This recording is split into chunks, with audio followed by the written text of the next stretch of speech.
Okay fine. So basically आज हम लोग एक्सपेरिमेंट करने वाले हैं। इसका नाम क्या है? इसका नाम है refractive index of a prism.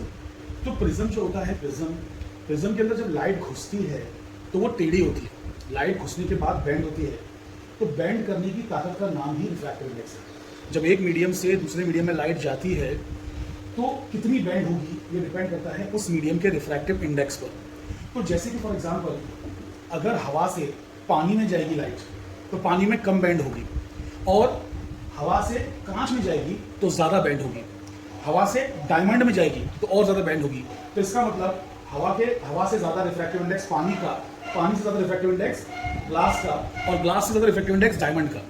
तो जब भी एक मीडियम से दूसरे मीडियम में लाइट जाती है तो लाइट बेंड होती है, उसी को हम रिफ्रैक्टिव इंडेक्स कहते हैं। कि मतलब बेंड करने की इतनी ताकत है रिफ्रैक्टिव इंडेक्स। बेंड की होती है बिकॉज जब भी आप उसको एक इंक्लाइंड एंगल पे डालते हो तो उसका जो वेव फ्रंट है जाके जब सरफेस पे टकराता है, स्पीड चेंज होने की वजह से, अलग अलग पॉइंट्स की स्पीड अलग अलग टाइम पे चेंज होने की वजह से वो वेव फ्रंट बेंड हो जाता है। वेव फ्रंट बेंड हो जाता है, लाइट अंदर घुसती है और फिर बेंड हो जाती है। अब वेव फ्रंट कैसे बेंड होता है, क्या होता है, वो फिलहाल इस प्रैक्टिकल में सीख नहीं सकते, वो थियरी का पार्ट है। बट एनीवे, लाइट जब इसके अंदर घुसेगी तो बेंड होगी। अब ये जो लाइट हमने इस्तेमाल की है ये मोनोक्रोमैटिक लाइट तो है नहीं। मोनोक्रोमैटिक मतलब एक ही कलर की लाइट। ये मल्टीपल कलर्स की लाइट है, पॉलीक्रोमैटिक लाइट है, व्हाइट लाइट है। White light is made up of many colors. Don't say 7 colors. करोड़ों कलर्स है उसके अंदर, करोड़ों अरबों कलर्स है। और बेसिकली वो कलर्स का है ना बैंड बना हुआ है, एक बैंड बना हुआ है। तो रेड कलर का एक बैंड मतलब रेड कलर की लाइन कहते हो आप उसे। बट एक्चुअली में वो रेड भी एग्जैक्ट एक वेवलेंथ नहीं है। There are many wavelengths in that red. दुनिया में हर रेड कलर सेम थोड़ी ना है, दुनिया में हर ब्लैक कलर सेम थोड़ी ना है। जैसे ब्लैक कलर कोई कलर नहीं है, black is like absence of colour. But anyway, green colour दुनिया में एक ही थोड़ी है। जब हम जीन्स भी खरीदने जाते हैं तो ब्लू जीन्स में भी कितने कलर्स होते हैं कि नहीं? तो ऐसे दुनिया में 7 कलर्स नहीं है, दुनिया में करोड़ों कलर्स है, दुनिया में करोड़ों कलर्स है। Are you guys understanding this point? So now listen कि ये जो हमारे पास जो प्रिज्म है, इस प्रिज्म में ये और ये वाला सरफेस काम का है। प्रिज्म में टोटल 5 सरफेसेस होते हैं, 5 सरफेसेस। ये बात याद है कि इतना बेसिक सवाल मैं आपसे पूछ सकता हूँ ये जानने के लिए आप कितने ऑब्जर्वेंट थे और कितने अच्छी तरीके से सुन रहे थे वाइवा में। 5 सरफेसेस कैसे हैं? ये एक सरफेस, ये एक सरफेस साफ वाला, नजदीक आ जाओ, आप लोग नहीं आओगे, डोंट वरी, आ जाओ। ये एक सरफेस है, ये एक सरफेस, ये साफ वाले सरफेस, इन्हें रिफ्रैक्टिंग सरफेसेस बोलते हैं। रिफ्रैक्टिंग सरफेसेस, लाइट एक सरफेस में घुसती है, बेंड होकर दूसरे सरफेस में से निकलती है।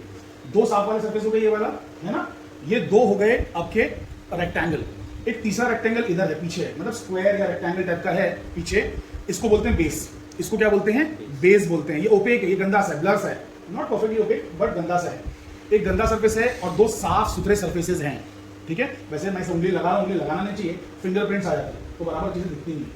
तो बेसिकली ये जो 2 साफ सरफेसेस हैं और ये गंदा सरफेस है, ये तीनों रेक्टेंगल या स्क्वायर सरफेसेस हैं। रेक्टेंगल या स्क्वायर, मान लो कि रेक्टेंगल है तो 3 रेक्टेंगल और 2 ट्राइंगल्स। ट्राइंगल एक यहाँ पे है ना, यहाँ पे एक ट्राइंगल और यहाँ पे एक ट्राइंगल है। Are you understanding it? अरे भाई यहाँ पे ट्राइंगल है, ये क्यों लगाया है प्रिज्म के ऊपर?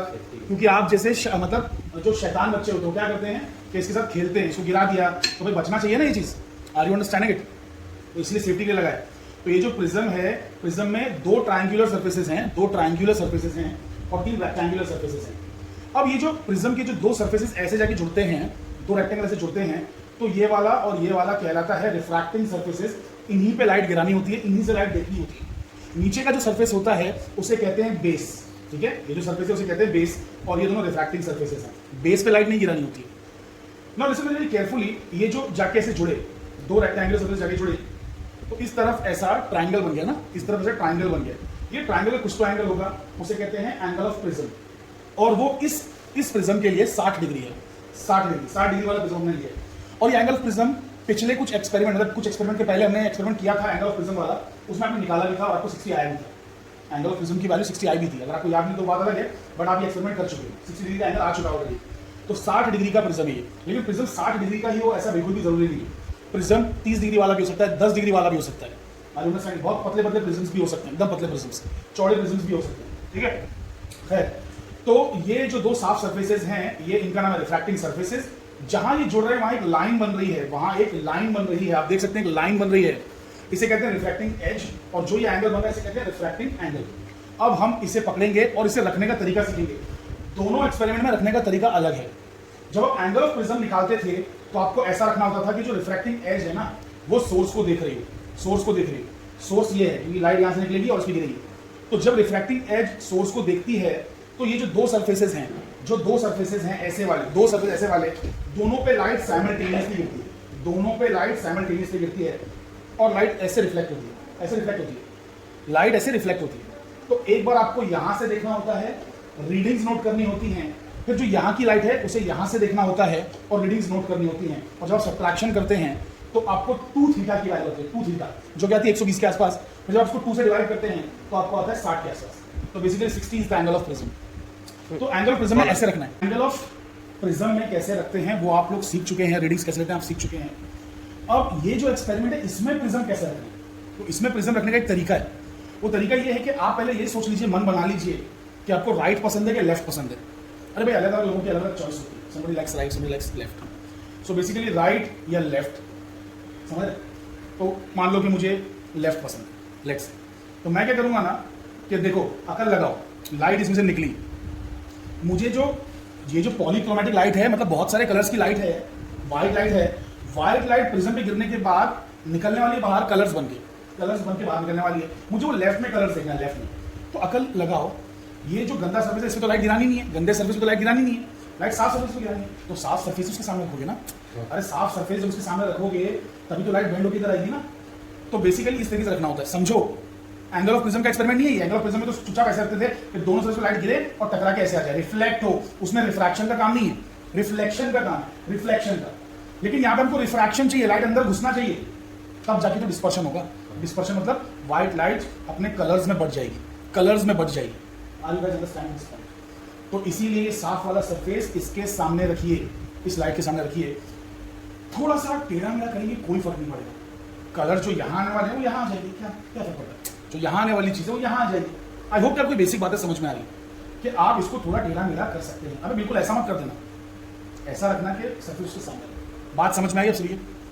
लेकिन ये सारी चीज़ें मैंने आपको बता दी, उससे पहले कुछ बेसिक चीज़ें करना होती हैं जो कि पिछले एक्सपेरिमेंट में आपको सिखाई गई थी। क्या करना होती है? स्पिरिट लेवल का इस्तेमाल करना होता है। स्पिरिट लेवल, इसमें स्पिरिट है, देखा है जिंदगी में? देखा है स्पिरिट लेवल? अबे नजदीक मत कि तुम लोग भाग रहे हो यार, आओ इधर नजदीक। देखो स्पिरिट लेवल देखो, इसके अंदर दिखाओ भाई, इसमें तुम लोगों को एक बबल चलते हुए दिख रहा है? एक सेकंड, इसमें आ नहीं रहा है, उनको दूर रख के दिखा था। हाँ देखो बबल अब दिखा। तो ये जो बबल चलते हुए इसके अंदर नजर आ रहा है, ये बबल सेंटर में होना चाहिए। मतलब अगर मैं टेढ़े सर्फेस पे रखूंगा तो बबल कहीं और जाएगा, ऐसा रखूंगा तो बबल कहीं और जाएगा, जब ऐसा रखूंगा एकदम सीधा तब बबल सेंटर में आएगा। तो बबल सेंटर में कब आएगा? जब एक्जैक्टली लेवल होगी चीज। तो इससे पकड़ के हमें क्या करना होता है ना कि इस तरीके रखना होता है। उसमें लाइंस बनी हुई है, 2 लाइंस दिख रही है इसमें बनी हुई, देखिए ध्यान से, इसमें लाइंस बनी हुई दिख रही है, एक लाइन ये है और एक लाइन ये है, दिख रहा है? एक लाइन ये वाली और एक लाइन ये वाली। तो बेसिकली जो ये है स्पिरिट लेवल, एक बार उसे ऐसा रखिए, ऐसा रखने के बाद बबल बीच में है कि नहीं पहले वो चेक कीजिए। देखिए बबल बीच में है कि नहीं, बबल बीच में है कि नहीं। एक सेकंड लग रहा है, थोड़ा फ्लैश चलाना पड़ेगा इसमें। बबल दिख रहा है बीच में, है ना? अरे भाई बबल दिख रहा है कि नहीं दिख रहा है? बबल है ना? तो ये बबल बीच में है। अगर बबल बीच में नहीं होगा तो नीचे 3 स्क्रूज दिए गए, स्क्रूज दिखाओ जरा, 3 स्क्रूज ये वाले, ये 3 स्क्रूज की मदद से आप इसे देखो, इसका लेवल चेंज कर सकते हो। दिख रहा है ये ऊपर नीचे जा रहा है, दिख रहा है हिलते हुए क्या नहीं दिख रहा है? साइड से दिखाओगे ना तो दिखेगा, अच्छा साइड से दिखाओ, ये देखो दिखा? हाँ ये ऊपर जाते हुए दिख रहा है ना। अभी देखो ये अंदर लिया इसको, नीचे हुआ। तो बेसिकली ये स्क्रूज की मदद से आप इसको सीधा करोगे, ठीक है? ये स्क्रूज की मदद से आप इसको सीधा करोगे। बबल जब तक बीच में ना आ जाए तब तक आप स्क्रूज घुमाते रहोगे। अब बबल बीच में आ गया, लेकिन आपको फिर ऐसे भी रखना है। अब ऐसे रखो, अब फिर चेक करोगे बबल बीच में है कि नहीं, क्योंकि एक तरफ से हो गया, लेकिन आपको भाई एक तरफ से तो हो गया, दूसरी तरफ से भी करना है ना बैलेंस। तो फिर से बबल को बीच में लाओ इन स्क्रूज की मदद से, और जब बीच में आ जाए तो इसकी सेटिंग हो चुकी है, समझ गए? यहाँ पे रखने से पहले एक्चुअल में तो मैं क्या करता हूँ मालूम है? पहले यहाँ पे रखता हूँ, जब मैं खुद एक्सपेरिमेंट परफॉर्म करता हूँ तो मैं क्या करता हूँ, अब इतना टाइम नहीं मेरे पास, तो यहाँ पे पहले रखता हूँ। यहाँ पे रखने के बाद ये स्क्रूज भी घुमा सकते हैं, यहाँ पे रख दो, ये स्क्रूज भी घुमा सकते हैं, इससे भी ऊंचा नीचा पूरा एपैरेटस को कर सकते हैं। Are you understanding? तो ये भी स्क्रूज हैं, तो इससे भी लेवलिंग हो सकती है। इसको यहाँ रखो, अलग अलग जगह रख के देखो, चेक करो levelling. Are you guys understanding this point? तो लेवलिंग एक यहाँ पे चेक कर लो और एक फाइनली यहाँ पे चेक कर लो, इसी तरीके से, ठीक है? लेवलिंग मान लो हो चुकी है, अज्यूम करते हैं कि लेवलिंग हो चुकी है। अगर नहीं हुई होगी तो बहुत ज़्यादा नुकसान नहीं होगा, थोड़ा स्पेक्ट्रम टेढ़ा मेढ़ा आएगा और कुछ नहीं। मतलब जो चीज़ एक्जैक्टली सीधी होनी चाहिए, हल्की फुल्की टेढ़ी हो सकती है, या कभी कभार स्पेक्ट्रम तो टेढ़ा वो सीधा किया जा सकता है यहाँ से कभी कभार, ये यहाँ पे कुछ स्लिट दी हुई है, उससे सीधा कर सकते हैं, लेकिन चीज़ें ऊपर नीचे होने की वजह से जो लाइट का डायरेक्शन है जाने का वो अलग जा सकता है। तो हो सकता है कि नीचे से देखना पड़े, जो चीज़ सीधी जाना चाहिए, ऐसे निकल के इस प्लेन में जाना चाहिए, हो सकता है वो नीचे नीचे चली जाए या ऊपर चली जाए, तो देखने में तकलीफ आ सकती है। तो इसलिए लेवलिंग कर लेना चाहिए। तो मैं अभी फिलहाल के रिज्यूम कर रहा हूँ कि मैं लेवलिंग कर चुका हूँ, क्योंकि मैंने जब रख के देखा तो वैसे भी ऑलमोस्ट सेंटर में ही था। ठीक है, तो मान लेते हैं कि लेवलिंग हो चुकी है। Always understanding this point, good. अब लेवलिंग के बाद सेकंड स्टेप क्या है? पहला स्टेप क्या था? लेवलिंग।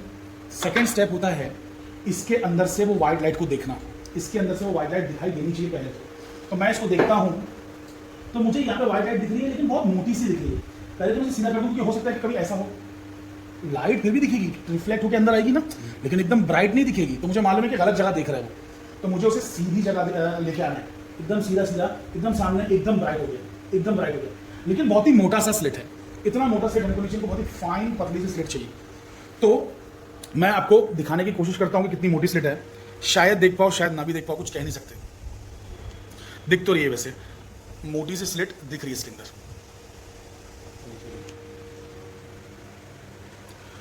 करेक्ट, एक मोटी सी स्लिट इसके अंदर नजर आ रही है। इस मोटी स्लिट को हमें पतला करना है। अब पतला करने के लिए यहाँ पर एक स्क्रू दिया हुआ है, यहाँ पर एक ये जो घूम रहा है, देखिए आप लोग देख सकते हैं कि ये चीज़ घूम रही है। एक सेकंड, मैं फ्लैश लाइट ऑन कर देता हूँ। ये चीज़ देखिए घूम रही है, तो ये स्लिट को मोटा पतला कर सकता है, ये चीज़ स्लिट को मोटा पतला कर सकता है। ठीक है, तो मैं इससे मोटा पतला इसको करूँगा। तो मैंने वो स्क्रू घुमा के, जो यहाँ पे स्क्रू दिया हुआ था ऐसा पूरा रोटेट होने वाला, उसे घुमा के स्लिट को पतला कर दिया है। अब पतली सी स्लिट शायद आप देख पाएँ, दिख रही है बट थोड़ी सी मोटी दिख रही है, इतनी अच्छी से नहीं। हाँ, अब देखिए एकदम परफेक्ट, ये पतली सी हो गई स्लिट। देखिए स्लिट एकदम पतली हो चुकी है। तो स्लिट को पतला ही करना है, थोड़ा फोकस इसका बिगड़ जा रहा है बार बार, बट पतली सी स्लिट। अरे क्योंकि इसमें भी, मोबाइल में भी लेंसेज हैं और उसमें भी लेंसेज हैं। इसे बाय द वे कॉलीमेटर कहते हैं। कॉलीमेटर इसे इसलिए कहते हैं क्योंकि ये लाइट की एक फाइन बीम क्रिएट करता है, कॉलीमेट करता है लाइट को। जो फैलने वाली लाइट इधर उधर फैलेगी, अगर ये नहीं होता तो वहां से निकली हुई लाइट हर डायरेक्शन में जाती है ना, हर डायरेक्शन में जाती है ना, तो वो जो लाइट जा रही है वो हमारे किसी काम की नहीं है, जो लाइट इसके अंदर आ रही है वो हमारे काम की है। तो लाइट को एक ही बीम बनाने का काम ये करता है, इसलिए इसे क्या कहते हैं? कॉलीमेटर कहते हैं। कॉलीमेट करना मतलब लाइन्स को मिलाना। अब इसने क्या किया है कि एक पतली सी स्लिट, मतलब इसने नहीं किया, मैंने किया है। इसके अंदर क्या किया है? पतली सी स्लिट क्रिएट किया है। ठीक है, स्लिट पतली होना चाहिए। देखिए मैं उस स्क्रू को घुमाऊंगा ना तो स्लिट मोटी भी हो जाएगी। देखिए आप देख सकते हैं कि देखिए स्लिट मोटी हो गई। ऐसी मोटी स्लिट हमें नहीं चाहिए एग्जाम में, हमें स्लिट पतली चाहिए इस तरीके की। जितना हो सके उतनी पतली स्लिट को कर दीजिए, जितना हो सके उतना फाइन उसे कर दीजिए। तो चलिए उस स्क्रू को घुमा के मैंने स्लिट को पतला कर दिया।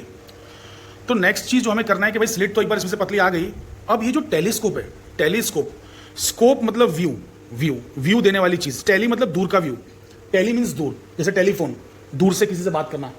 Telephony is basically process of talking from long distance. Phony is talking, tele is दूर, डिस्टेंस, तो दूर से बात करना। वैसे टेलीस्कोप दूर से देखना। तो ये टेलीस्कोप है। इस टेलीस्कोप में यहां पर भी कुछ लेंसेज हैं, यहां पर भी कुछ लेंस है, वहां भी लेंस है कॉलीमेटर में, और वहां तो नहीं है लेंस, बट एटलीस्ट 3 लेंसेज तो कम से कम यहां पे है। तो वहां पे तो आपको पतली स्लिट दिख रही थी, लेकिन जब यहां से देखोगे तो अब स्लिट फिर से मोटी हो चुकी होगी और शायद ब्लर हो चुकी होगी, खराब हो चुकी होगी। ब्लर क्यों होगी? क्योंकि ये डिस्टेंसेज लेंसेज के बीच के एडजस्टेड नहीं है। लेंसेज के बीच के डिस्टेंसेज एडजस्टेड नहीं है, क्योंकि किसी ने भी हिला देंगे। शरारती बच्चे होते हैं, हम कितना भी अरेंजमेंट करके जाएं वो उसे बिगाड़ देते हैं। ठीक है, तो इनके बीच के डिस्टेंसेज एडजस्टेड नहीं है, तो जाहिर सी बात है कि वो जो स्लिट है मुझे ब्लर दिखाई दे रही होगी, बिकॉज फोकस नहीं बना हुआ है ना। तो मुझे स्लिट बराबर दिखाई देगी, ब्लर दिखाई देगी। एक तो ब्लर दिखेगी, दूसरा क्योंकि मैग्निफिकेशन भी हो रहा है। अरे भाई लेंस के बाद लेंस तो मैग्निफिकेशन भी होगा ना, तो मैग्निफिकेशन की वजह से मोटी भी दिखाई देगी। तो उसे और पतला करना है, लेकिन पतला करने से पहले साफ करना है। अरे जब गंदा दिखेगा तो पतला कैसे करोगे उसे? तो साफ कैसे करते हैं? इस स्क्रू को घुमा के। ये एक रैक है, रैक RAC रैक, और ये पिनियन है, PINION। तो रैक एंड पिनियन अरेंजमेंट की मदद से चीजें साफ कर सकते हो। देखो लेंसेज के बीच का गैप चेंज कर सकते हो, लेकिन ये पूरा बाहर आ जाए ऐसा भी मत करना, इट डजंट लुक डिसेंट। ठीक है, कुछ चीजें खूबसूरत भी दिखना चाहिए, तब जाके मजा आता है। तो बेसिकली लिसन, ये जो डिस्टेंस है इसे पूरा मत निकाल देना, थोड़ा कोशिश यहां से भी करना। तो इसे भी आप आगे पीछे कर सकते हो, इस स्क्रू की मदद से। देखिए आप वो बाहर निकल रहा है, ये अंदर जा रहा है। ठीक है, इस तरीके से आप जो है इस स्क्रू की भी मदद लीजिए, इस स्क्रू के साथ साथ। मतलब ये वाला जो स्क्रू है ये तो इस्तेमाल करना है, वो भी इस्तेमाल करना है, और पहले साफ बनाना है। साफ बन जाएगा तो पतला तो बाद में कर ही देंगे वो स्क्रू घुमा के, वो वाला स्क्रू, स्लिट वाला स्क्रू, पतला तो बाद में कर ही देंगे। तो देखिए मैं टेलीस्कोप के सीधा मुंह में घुस गया हूं एंड वहां से आपको दिखा रहा हूं। ये देखिए ये चीज कितनी ब्लर दिखाई दे रही है। पहले आपने इसे जब एडजस्ट किया था तो काफी साफ आपको स्लिट दिखाई दी थी कॉलीमेटर से। जैसे इसके सामने टेलीस्कोप लाया, ये चीज एकदम गंदी और ब्लर हो चुकी है, एकदम ब्लर हो चुकी है है ना। तो ये जो चीज़ है इसको अब हमें साफ करना है। तो इसे साफ करने के लिए क्या करेंगे, इन स्क्रूज का इस्तेमाल करेंगे। ये दोनों जो पिनियंस हैं इनका इस्तेमाल करेंगे, ठीक है। तो मैं इस्तेमाल कर लेता हूँ और फिर बाद में दिखाता हूँ। तो देखिए मैंने स्लिट को काफ़ी साफ कर दिया, पतला कर दिया है। इसको मैं थोड़ा सा ब्राइटनेस कम करके और दिखाने की कोशिश करता हूँ। ज़्यादा तो नहीं हो पा रहा है बट ठीक है, मतलब यानी कि जो है स्लिट एकदम पतली हो चुकी है। इस बात पे आई होप कि आपको अब यकीन हो गया है। वो थोड़ा कैमरे में इतना उसका असर नज़र नहीं आ रहा है, लेकिन it is very very thin and slim slit. तो देखिए आपको बीच में स्लिट दिख रही है, जो ज़्यादा एकदम ब्राइट दिख रही है वही स्लिट है। आसपास से थोड़ा सा कुछ रिफ्लेक्शन और ऐसी चीज़ें आ रही हैं। तो देखिए आप लोग यहाँ पर क्रॉस वायर भी देख सकते हैं। इतने अच्छे से नहीं दिख रहा है ऐसे क्रॉस वायर, अब थोड़ा क्या हाथ हिल जा रहा है। क्रॉस वायर, ये देखिए मल्टीप्लाई का साइन बना हुआ है। क्रॉस वायर जो है उसमें मल्टीप्लाई का साइन बना हुआ है। अभी इसको कैसे दिखाया जाए, एक सेकेंड।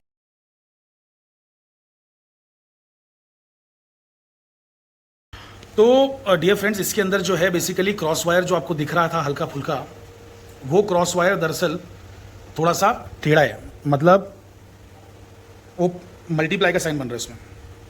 इधर चल, तो आप देख सकते हैं क्रॉस वायर को, क्रॉस वायर जो है बेसिकली ये जो क्रॉस में आपको वायर दिख रहा है स्लिट के पहले, ये क्रॉस वायर दरअसल मल्टीप्लाई के साइन में है, टेढ़ा है।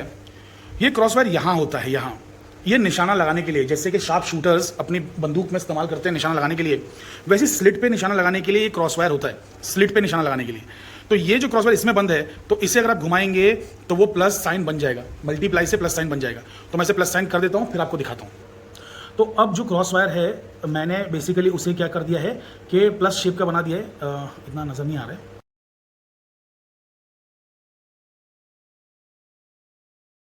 तो दोस्तों, जैसा कि मैंने एक्सपेरिमेंट के शुरुआत में आपको बताया था कि प्रिज्म को कैसे रखना होता है, कि इसका जो साफ वाला सरफेस है, तो साफ वाला सरफेस बिल्कुल इसके सामने होना चाहिए, कॉलीमीटर के सामने, ताकि रोशनी वहाँ से निकले, और प्रिज्म पे पड़े साफ वाले सरफेस पे, और फिर मुड़ के खुल जाए, लाइट डिस्पर्शन हो, ठीक है। तो अब इसे ऐसा रख देने के बाद यहाँ से कलर्स निकल के आ रहे हैं, यहाँ से कलर्स निकल के आ रहे हैं, जिसे आप नेकेड आइज से देख लो। नेकेड आइज से देखने के बाद टेलीस्कोप का इस्तेमाल करो। तो नेकेड आइज से देख लो। तो बेसिकली नेकेड आइज से मैं यहाँ पे आपको दिखाने की कोशिश करता हूँ। Let's try. तो दोस्तों, आप लोग देख सकते हैं यहाँ पर ये पूरा स्पेक्ट्रम आपको नजर आ रहा है। This is the spectrum. Spectrum में एक्चुअल में आपको है ना कैसे पहचानना है कि यही सही स्पेक्ट्रम है।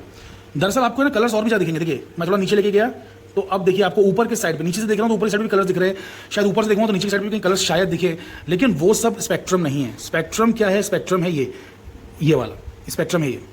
अब स्पेक्ट्रम ये है, मुझे कैसे श्योरिटी है इस बात की? इस बात की श्योरिटी इस तरीके से मैं आपको बताता हूँ, लिसन वेरी वेरी केयरफुली, कि ये जो कॉलीमीटर है, ये कॉलीमीटर का भी तो रिफ्लेक्शन ऐसे करके निकल के इसमें से बाहर आएगा। तो यहाँ पर एक गोल दिखना चाहिए और उस गोल के अंदर कलर्स दिखना चाहिए। गोल के अंदर अगर कलर दिख रहे हैं तो वही स्पेक्ट्रम है। तो इस तरीके से आप पहचान सकते हैं कि गोल के अंदर होना चाहिए स्पेक्ट्रम। आई होप कि अभी बेसिक सी बात समझ पा रहे हैं। तो क्या ये स्पेक्ट्रम है? नहीं, टेढ़ा मेढ़ा बुरा सा बेकार सा ये स्पेक्ट्रम नहीं है। ये देखिए मैं थोड़ा ऊपर आया, ये देखिए बिल्कुल मुझे कॉलीमीटर का मुंह भी दिखाई दे रहा है गोल गोल। तो ये है स्पेक्ट्रम। आई होप कि आप समझ पा रहे हैं कि भाई ये चीज़ एक्चुअल स्पेक्ट्रम है और ये साफ भी है। ये चीज़ साफ भी है काफ़ी ज़्यादा हद तक, यस साफ भी है, और वो गोल मुंह के अंदर दिखाई दे रही है। तो बस इसी के सामने आप रख देना टेलीस्कोप। तो दोस्तों, टेलीस्कोप के मुंह में घुस के आपको मैं दिखा रहा हूँ अपनी जान पे खेल के ये स्पेक्ट्रम। तो बहुत ही प्यारा सुंदर सा स्पेक्ट्रम है। जिसने आज तक बचपन से अब तक रेनबो नहीं देखा वो यहाँ देख सकता है। तो बेसिकली इस तरीके से आपको सारे कलर्स नज़र आएंगे। ये कलर्स आपको नज़र आना चाहिए, ठीक है। ये सारे कलर्स आपको जो है दिखाई देना चाहिए। अभी कलर्स दिख तो रहे हैं लेकिन ये इतने साफ भी नहीं। आप बोलोगे सर इतना साफ हो गया, और कितना साफ चाहिए? क्या है कि मैं जो है बेसिकली स्वच्छ भारत अभियान में यकीन रखता हूँ, तो इसलिए इसको मैं और साफ करना चाहता हूँ। तो इसको साफ करने का तरीका जिसे कहते हैं शूस्टर्स मेथड। तो शूस्टर्स मेथड अभी मैं सिखाने वाला हूँ, जो कि थोड़ा टफ है, बट ध्यान से सुनेंगे तो शायद सीख जाएंगे। इसे साफ करने का तरीका है शूस्टर्स मेथड। बेसिकली इस टेलीस्कोप के मुंह के अंदर घुस के मैंने आपको स्पेक्ट्रम तो दिखा दिया। अब ये स्पेक्ट्रम बेसिकली अलग अलग पोजीशन पे अगर मैं अलग अलग एंगल पे देखूंगा, देखिए ये जो टर्न टेबल है, ये टर्न टेबल को जब मैं ऐसे करके घुमाऊंगा ना, तो जाहिर सी बात है कि कलर्स भी चलना स्टार्ट होंगे, कलर्स भी चलेंगे। तो कलर्स लेफ्ट से राइट जाएंगे, लेफ्ट से राइट। अरे जब मैं इसे ऐसे घुमाने वाला हूँ इस तरीके से, जब मैं इसे ऐसे घुमाऊंगा तो कलर्स भी तो मेरे चलेंगे ना, इस तरीके से कलर्स भी चलेंगे। तो कलर्स चलेंगे चलेंगे चलेंगे, राइट तक जाएंगे। राइट में और अगर मैं इसे घुमाता, मैं इसको उसी डायरेक्शन में घुमाता ही जाऊंगा, घुमाता ही जाऊंगा, घुमाता ही जाऊंगा। कलर्स राइट में जाएंगे, राइट में जाएंगे, राइट में जाएंगे, लेकिन और घुमाता गया उसी डायरेक्शन में, फिर भी कलर्स अब पीछे आएंगे, पीछे आएंगे, पीछे आएंगे। तो जिस पॉइंट से वो पीछे आते हैं उसे हम एंगल ऑफ मिनिमम डेविएशन कहते हैं, एंगल ऑफ मिनिमम डेविएशन। वहां से पूरा का पूरा स्पेक्ट्रम लौट जाता है। इस बात को समझने की कोशिश कीजिए। तो ध्यान से देखिए, अपने पास इस तरीके से टेलीस्कोप का मुंह है, टेलीस्कोप का आईपीस है, जिसके अंदर अपने को ऐसे कुछ कलर्स दिख रहे हैं। अभी कलर्स सब है ना एक बाजू पे है, सब एक साइड पे है कलर्स। यहां पर बना हुआ है आपका क्रॉस वायर। जैसे जैसे इधर दिखाओ, जैसे जैसे मैं ये टर्न टेबल घुमाता हूं, जैसे जैसे मैं टर्न टेबल घुमाता हूं, सुनो ऐसे ऐसे नहीं घुमाऊंगा मैं इसको कैसे घुमाऊंगा मालूम है? जैसे कि समझो मानो टर्न टेबल ऐसे रखी थी, इसे मैं पकड़ूंगा ऐसे ऐसे ऐसे घुमाता ही चला जाऊंगा, स्मूथली घुमाता ही चला जाऊंगा, घुमाते ही चला जाऊंगा, घुमाते ही चला जाऊंगा, घुमाते ही चला जाऊंगा। लेकिन जो कलर्स हैं वो चलेंगे, आगे बढ़ेंगे और आगे बढ़ेंगे। लेकिन अब ये कलर्स अगली बार जब मैं आगे बढ़ूंगा, मतलब इसे घुमाते रहूंगा टर्न टेबल को, तो कलर्स पीछे आएंगे, और घुमाऊंगा कलर्स पीछे आएंगे। तो कलर लेफ्ट से राइट जा रहे हैं, राइट जा रहे हैं, लेकिन एक पॉइंट के बाद, मान लो कि वो पॉइंट ये है, इस पॉइंट के बाद कलर्स फिर से पीछे आ रहे हैं, लेफ्ट आ रहे हैं, लेफ्ट आ रहे हैं। तो ये पोजीशन मेरी एंगल ऑफ मिनिमम डेविएशन की पोजीशन है। This position is angle of minimum deviation, minimum deviation की पोजीशन है। अब लिसन, यहां से लौट रहे हैं कलर्स, यहां से लौट रहे हैं कलर्स। मुझे क्या करना है ना कि टेलीस्कोप का मुंह राइट में सरकाना है। टेलीस्कोप का मुंह में राइट में सरकाऊंगा तो बीचों बीच से लौटेंगे कलर्स। सुनो, मतलब कह मैं ये रहा हूं कि देखो टेलीस्कोप का मुंह ऐसा है, कलर चल चल के इस जगह से लौट रहे हैं, इस जगह से वापस आ रहे हैं, इस जगह से, ठीक है। तो मुझे क्या करना है कि टेलीस्कोप के मुंह को राइट में चलाओ। अरे टेलीस्कोप का क्रॉस वायर भाई ऐसा है, टेलीस्कोप का क्रॉस वायर ऐसा है, इस पोजीशन से लौट रहे हैं कलर्स, और टेलीस्कोप का क्रॉस वायर ऐसा है। तो मुझे टेलीस्कोप को राइट में चलाना होगा ताकि क्रॉस वायर मेरा इसके ऊपर है, क्रॉस वायर मेरा इस पोजीशन के ऊपर है। Are you understanding this? Cross wire मेरा इस पोजीशन पे है। अरे समझ पा रहे हो कि समझ पा रहे हो? जो चीज ऐसे है, ये है क्रॉस वायर, इस पोजीशन से चीजें लौट रही हैं, मुझे इसको राइट में चलाना है ताकि जब मैं इसे राइट में चलाऊंगा, भाई राइट में जब चलाऊंगा तब क्या होगा, तब जाके जो ये पोजीशन थी लौटने वाली वो आएगी ना क्रॉस वायर पे। जो ये लौटने वाली पोजीशन है तब जाके मेरा क्रॉस वायर इस पे आएगा ना, तो मुझे राइट में चलाना तो होगा ना। Are you guys understanding this point? इसको पॉज करो, स्टार्ट करो। ओके सो फ्रेंड्स, ये जो आपको स्पेक्ट्रम दिख रहा है, ये स्पेक्ट्रम को मैं टर्न टेबल चला रहा हूँ, देखो स्पेक्ट्रम चल रहा है। मैं टेलीस्कोप के मुंह पे बिल्कुल वैसे कैसे लगाया हूँ, आप देख सकते हैं स्पेक्ट्रम चल रहा है, राइट जा रहा है, राइट जा रहा है। अब स्पेक्ट्रम रुक गया और स्पेक्ट्रम अब पीछे जाएगा, स्पेक्ट्रम पीछे जाएगा। तो लिसन दोस्तों, मैं एंटी क्लॉकवाइज घुमाते चला गया, उसके बाद भी स्पेक्ट्रम राइट में गया, फिर लेफ्ट में वापस आया। अब मैं क्या करता हूँ, क्लॉकवाइज घुमाता हूँ, देखना स्पेक्ट्रम फिर से राइट में जाएगा और एक पोजीशन से लौट के आएगा, एक पोजीशन से स्पेक्ट्रम लौट के आएगा। तो स्पेक्ट्रम चल रहा है। अरे जाहिर सी बात स्पेक्ट्रम चलेगा, क्योंकि जब मैं प्रिज्म को हिलाऊंगा तो कलर्स भी हिलेंगे, लेकिन कलर्स एक पॉइंट के आगे जा नहीं रहे हैं। तो वो जो पोजीशन है जिसके आगे नहीं जा रहे हैं, उसका नाम position of minimum deviation, angle of minimum deviation, position of minimum deviation. तो उस पोजीशन ऑफ मिनिमम डेविएशन पे क्रॉस वायर नहीं है, क्रॉस वायर थोड़ा सा इधर या उधर है, क्रॉस वायर उस पोजीशन पे नहीं है जहां से कलर्स लौट रहे हैं। आप देख सकते हैं रेड कलर को ध्यान से देखिए, रेड कलर जहां से लौट रहा है वहां पे आपका जो वायर है वो नहीं है। पॉज करो। ओके, तो बेसिकली आप देख सकते हैं कि देखिए स्पेक्ट्रम चल रहा है, एक जगह पे स्पेक्ट्रम एकदम क्लियर है और एक जगह पे स्पेक्ट्रम थोड़ा सा ब्लर है, थोड़ा सा जो है स्पेक्ट्रम ब्लर है और एक जगह पे थोड़ा क्लियर है, कहीं पे क्लियर कहीं पे ब्लर है, मतलब एग्जैक्ट नहीं है, सेम नहीं है, एग्जैक्टली सेम नहीं है। तो इसी को साफ करने के लिए शूस्टर्स मेथड का इस्तेमाल किया जाता है। और आप देख सकते हैं कि जहाँ से ये लौट के आ रहा है, जहाँ से ये स्पेक्ट्रम लौट के आ रहा है, वो जो जगह है, वो जो पोजीशन है, तो बेसिकली वो पोजीशन क्रॉस वायर पे लाई नहीं कर रही है। जहाँ से ये लौट के आ रहा है तो वो पोजीशन क्रॉस वायर पे लाई नहीं कर रही है, कुछ और जगह है, क्रॉस वायर कहीं और है और ये लौट के कहीं और से आ रहा है। तो आपको टेलीस्कोप का मुंह चलाना होगा, ताकि टेलीस्कोप का मुंह मैं हिलाऊंगा, टेलीस्कोप का मुंह हिलाऊंगा तो बेसिकली जो क्रॉस वायर पे है येलो वाला, मतलब येलो जहाँ से लौटे वहाँ क्रॉस वायर लेके जाओ, क्रॉस वायर वहाँ लेके जाओ जहाँ से येलो लौटे। पीछे हाथ लो, पीछे लो। देखो ये टेलीस्कोप को वहाँ ले जाना है, टेलीस्कोप को वहाँ ले जाना है जहाँ से जो है टेबल घुमाने पर, मेरा हाथ दिखाओ, मेरा हाथ दिखाओ, टेबल घुमाने पर देखो सारे कलर चलेंगे, violet, indigo, blue, green, yellow, orange, red, सारे कलर्स चलेंगे, सारे कलर्स लौटेंगे, सारे कलर्स चलेंगे, सारे कलर्स लौटेंगे। लेकिन जहां से पीला वाला लौट रहा है, पीला वाला जहां से लौट रहा है उस जगह पे मुझे इस टेलीस्कोप को लाके रख देना है कि पीला वाला क्रॉस वायर को छुए लौट आए, क्रॉस वायर को छुए लौट आए। कितना भी घुमाऊं पीला वाला जो कलर है वो क्रॉस वायर के आगे ना जाए। पीला कलर क्यों ले रहा हूं? क्योंकि पीला कलर मीन कलर है, एवरेज कलर है इन सातों कलर्स का। Are you understanding it? तो पीला कलर इसलिए लिया जा रहा है, पीला कलर जहां से लौटेगा वो पोजीशन ऑफ मिनिमम डेविएशन है। Are you understanding it? ठीक है, तो अभी हम वही चीज करने वाले हैं। चलो तो दोस्तों आप देख सकते हैं कि राइट साइड में क्रॉस वायर है और लेफ्ट साइड में स्पेक्ट्रम है। स्पेक्ट्रम को मैं चलाऊंगा, चलते चलते स्पेक्ट्रम आगे बढ़ रहा है, आगे बढ़ रहा है, आगे बढ़ रहा है। लेकिन पीला कलर आप देखना क्रॉस वायर को छू के लौट आएगा। पीला कलर क्रॉस वायर को कभी पार नहीं कर पाएगा। लाल कलर, ऑरेंज कलर तो पार कर लेंगे, लेकिन पीला कलर कभी भी क्रॉस वायर के आगे नहीं जाएगा। तो यही पोजीशन को मिनिमम डेविएशन पोजीशन बोलते हैं, यहीं पे हमें क्रॉस वायर रखना होता है। सो फ्रेंड्स, बेसिकली जो क्रॉस वायर है उसके लेफ्ट में कहीं पे स्पेक्ट्रम है, तो स्पेक्ट्रम लेफ्ट में है, क्रॉस वायर राइट में है। तो मैं अभी इसे देखो, इसे मैं घुमाऊंगा एंटी क्लॉकवाइज टेबल को, तो स्पेक्ट्रम चलने लगा, कलर चलने लगे, राइट में जा रहे हैं, राइट में जा रहे हैं, राइट में जा रहे हैं, कलर्स अभी भी राइट में जा रहे हैं। मैं घुमाता जा रहा हूँ, इसकी जो रिफ्रैक्टिंग एज है प्रिज्म की वो उस तरफ जा रही है, कॉलीमेटर की तरफ जा रही है। रिफ्रैक्टिंग एज पर अगर कॉन्सेंट्रेट करोगे तो ये उधर जा रही है, क्योंकि मैं इसे ऐसे घुमा रहा हूँ, इस तरीके से घुमा रहा हूँ, ऐसे घुमा रहा हूँ, ऐसे समझने की कोशिश कीजिए। तो बेसिकली मैं क्या कर रहा हूँ कि कलर्स को चला रहा हूँ, कलर्स राइट में जा रहे हैं, राइट में जा रहे हैं, राइट में जा रहे हैं। मैं एंटी क्लॉकवाइज ही घुमाता जा रहा हूँ, लेकिन अब कलर्स स्टॉप हो गए, क्रॉस वायर पे येलो कलर स्टॉप हो गया, वो पोजीशन ऑफ मिनिमम डेविएशन है। मैं अभी भी एंटी क्लॉकवाइज ही घुमा रहा हूँ, अब कलर्स लेफ्ट में जा रहे हैं, लेफ्ट में जा रहे हैं, लेफ्ट में जा रहे हैं। तो कलर्स को लेफ्ट से घुमा के फिर से लेफ्ट में ले आओ, कलर्स को लेफ्ट से राइट ले जाके फिर से लेफ्ट में ले आओ और छोड़ दो। आपकी जो रिफ्रैक्टिंग एज है वो उधर गई थी, आपकी जो रिफ्रैक्टिंग एज है वो उधर गई थी, तो कॉलीमेटर का जो पिनियन है उसे एडजस्ट करके इसे फोकस करो। यहाँ पे फोकस खराब हो गया, ये फोकस खराब हो गया, बीच में कहीं पे एकदम शार्प आएगा, तो एकदम शार्प जहां तक हो जाए, जितना शार्प हो सके उतना करो, फिर स्टॉप हो जाए, उसका काम खत्म, उसका काम खत्म। अब क्या करूंगा, अब मैं क्लॉकवाइज घुमाऊंगा, तो कलर जो लेफ्ट में आ चुके थे, कलर्स लेफ्ट में आ चुके थे, फिर से कलर्स राइट में जाएंगे, तो कलर्स राइट में जाएंगे, राइट में जाएंगे, राइट में जाएंगे, राइट में जाएंगे। येलो कलर टच होगा क्रॉस वायर से, फिर वो लेफ्ट में आएंगे, लेफ्ट में आएंगे, लेफ्ट में आएंगे, लेफ्ट में आएंगे।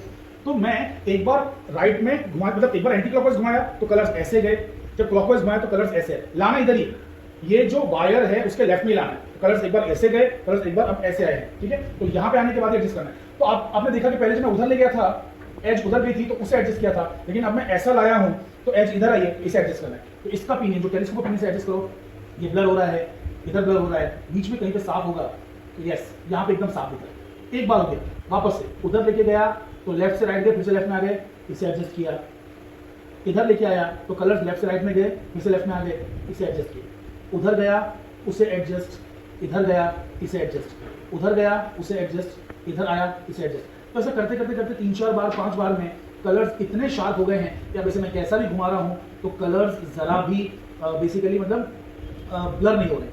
मोटा पतला हल्का सा हो सकता है, ज्यादा नहीं होगा, हल्का सा हो सकता है, मतलब कैसे 95% मैंने जो है एक्यूरेसी ला दी है। ये लाइट रेज अब पैरेलल लाइट रेज बन चुकी हैं, तो शूस्टर्स मेथड से हम एकदम पैरेलल लाइट रेज बना लेते हैं, और अब स्पेक्ट्रम जो है ब्लर नहीं होता है, पूरे फील्ड ऑफ व्यू में कहीं पे भी ब्लर नहीं होता है। तो पूरे फील्ड ऑफ व्यू में जो है बेसिकली स्पेक्ट्रम वैसे का वैसे शार्प बना हुआ है। अब आपको क्या करना है, अब आपको येलो कलर जहां पे मुड़ रहा था, येलो कलर को वहीं पे स्टॉप करना है। येलो कलर देखो लेफ्ट से राइट जा रहा है, राइट जा रहा है, राइट जा रहा है, राइट जा रहा है, राइट जा रहा है, अब वहां जाके स्टॉप हो गया। अगर इसे और घुमाऊंगा तो कलर लेफ्ट में आएगा, येलो लेफ्ट में आएगा, लेफ्ट में नहीं लाना है, जहां पर से कलर टर्न लेने वाला येलो वहीं पे स्टॉप हो जाओ, और स्टॉप होके इसे टाइट कर दो, इसे टाइट कर दो, इस चीज को, टेबल को टाइट करो। तो टेबल को टाइट करने के स्क्रू यहाँ कहीं पे दिया होता है, तो यहाँ पर देखिए स्क्रू है, दिखाई जरा, यहाँ से स्क्रू दिखाइए, यहाँ पे कहीं पे टेबल को टाइट करने का स्क्रू है, कि टेबल नहीं हिलनी चाहिए, टेबल को टाइट करने का स्क्रू है। यस, तो अब मैंने इसे घुमा के टाइट कर दिया, तो अब ये टेबल को मैं कितना भी कोशिश करूं ये हिलेगी नहीं, टेबल हिलनी नहीं चाहिए। येलो कलर पे सब कुछ फिक्स हो चुका है। अब मैं क्या करूंगा, देखो यहाँ पे देखो नीचे, यहाँ पर भी एक स्क्रू दिया है टेलीस्कोप के लिए, यहाँ पे देखो, यहाँ नीचे इधर, यहाँ पे भी एक स्क्रू दिया है टेलीस्कोप के लिए। तो टेलीस्कोप को भी टाइट करो, टेलीस्कोप को भी टाइट करो, टेलीस्कोप भी हिलना नहीं चाहिए, ना टेबल हिलेगी ना टेलीस्कोप हिलेगा, ना टेबल हिलेगी ना टेलीस्कोप हिलेगा। येलो पे आप आके रुक चुके हो। अब ये जो स्क्रू है, ये वाला स्क्रू दिखाओ, इसे कहते हैं फाइन एडजस्टमेंट स्क्रू। ये जो स्क्रू है fine motion screw, fine motion screw, इसे घुमाओ, इससे टेलीस्कोप चलेगा। इसी से चलाना है, अब अपने हाथ से नहीं चलाना है, अपने हाथ से टेलीस्कोप नहीं चलाना है, रफ काम नहीं करना है। अब आपको रफ काम नहीं करना, हाथ से टेलीस्कोप नहीं चलाना है, इस स्क्रू से चलाना है। येलो पे लाके टिका दिया ना, बस खत्म, येलो पे लाके टिका दिया, बस खत्म। अब इससे चलाना है, तो टेलीस्कोप को मैं इससे चला के येलो पे भी ले जा सकता हूँ, वायलेट पे भी ले जा सकता हूँ। तो वायलेट पे भी आ गया मेरा क्रॉस वायर, येलो पे भी आ गया। तो येलो पे जब रहेगा तब रीडिंग्स ले लो, इधर की और इधर की, एक्स और वाई रीडिंग्स, समझ लो, एक्स और वाई रीडिंग्स लेना है आपको, एक्स और वाई रीडिंग्स दोनों, एक्स और वाई दोनों दिखाओ, एक्स और वाई रीडिंग्स नोट करना है। फिर वैसे ही ऊपर देखो, वैसे ही जब मैं इसको वायलेट पे ले जाऊंगा, चला चला के जब मैं इसे वायलेट पे ले जाऊंगा, तो वायलेट पे जब क्रॉस वायर आया तो वापस आपको एक्स और वाई नोट करना है, बस इतना ही काम करना है। आपको क्या करना है, येलो पे रहेगा तो एक्स और वाई नोट करो, वायलेट पे रहेगा तो एक्स और वाई नोट करो, बस इतना सही काम आपको करना है। आई होप आपको ये बात समझ में आई। स्टॉप। ओके, तो स्टूडेंट्स यहाँ पे मैं रीडिंग देखने जा रहा हूँ, तो जो जीरो होता है, वर्नियर स्केल का जो जीरो होता है, ये जीरो कहीं ना कहीं तो आ रहा होगा। तो बेसिकली मेन स्केल के कहाँ पे आ रहा है वो हमें देखना है। मैं थोड़ा नज़दीक से दिखाने की कोशिश करता हूँ। तो आप देख सकते हैं कि यहाँ पे 70-80 लिखा हुआ है, उसमें वहाँ पर कहीं पे 60 भी लिखा होगा। 60 दिख रहा है कि नहीं दिख रहा है? हाँ 60 दिख रहा है। 60, 70, 80 हम लोग तीनों चीज़ें देख सकते हैं। 60 के आगे 9 लाइन्स अगर आप देखेंगे तो वहाँ पे जीरो टच हो रहा है। 60 के आगे 9 लाइन्स पे जीरो टच हो रहा है, तो वो रीडिंग 64.5 है। 64.5, लिसन वेरी केयरफुली। 60 से 70 डिग्री के बीच में, मतलब 10 डिग्री के अंदर 10 लाइन्स नहीं बल्कि 20 लाइन्स हैं, तो एक लाइन आधा डिग्री है। तो 9 लाइन्स अगर दिख रही हैं तो 4.5 डिग्री है। तो 60 के आगे 9 लाइन्स मतलब 4.5 डिग्री, तो यानी कि 64.5, यहाँ पे 64.5 है। अब देखते हैं दूसरी विंडो में क्या दिखाई दे रहा है। तो दूसरी विंडो पे आ जाते हैं। दूसरी विंडो पे जब हम नज़र डालेंगे, करेक्ट, तो जीरो देखिए कहाँ जा रहा है, 240 और 250 के बीच में जो 20 लाइन्स है उसमें से 9वीं लाइन पे, 9th लाइन पे गिर रहा है जीरो, 9th लाइन पे। तो 244.5 इसकी रीडिंग है, 244.5। Are you understanding it? यहाँ पर जो रीडिंग है वो है 64.5, वहाँ पर जो रीडिंग है वो है 244.5। सो बेसिकली ये रीडिंग अब हम नोट करेंगे। लिसन, ये मेन स्केल रीडिंग है, दिख रहा है, हाथ दिख रहा है, स्टार्ट करोगे, चलो। तो फ्रेंड्स मैंने क्या किया कि जो टेलीस्कोप था, टेलीस्कोप में जो वायलेट कलर था, वायलेट कलर पे क्रॉस वायर रखा, वायलेट कलर पे क्रॉस वायर रखा, मतलब मेरा ऐसा टेलीस्कोप का मुंह है, यहाँ पे वायलेट कलर है, फिर ऐसे और भी कलर्स हैं, फिर यहाँ पे कहीं पे येलो कलर है। तो मैंने क्रॉस वायर का जो मुंह है, क्रॉस वायर का जो मुंह है मेरे टेलीस्कोप के अंदर, क्रॉस वायर का जो मुंह है वो वायलेट पे रख दिया। ये वायलेट कलर था, तो वायलेट कलर पे मैंने क्रॉस वायर रखा है। तो मुझे रीडिंग जो दिखाई दी एक विंडो में, एक्स विंडो में, वो दिखाई दी 244.5 डिग्रीज, और वाई विंडो में जो मुझे दिखाई दी है, वाई विंडो में जो मुझे दिखाई दी है वो है 64.5 डिग्रीज। तो वायलेट के लिए, वायलेट कलर के लिए एक्स विंडो, किसी को भी एक्स, किसी को भी वाई बोल सकते हो। तो मैंने देखो इधर दिखाओ, लेफ्ट वाले को एक्स बोला है, राइट वाले को वाई बोला है, ठीक है। तो एक्स विंडो 244.5 आ रहा है और वाई विंडो में 64.5 डिग्रीज आ रहा है, ठीक है। ये तो मेन स्केल रीडिंग है।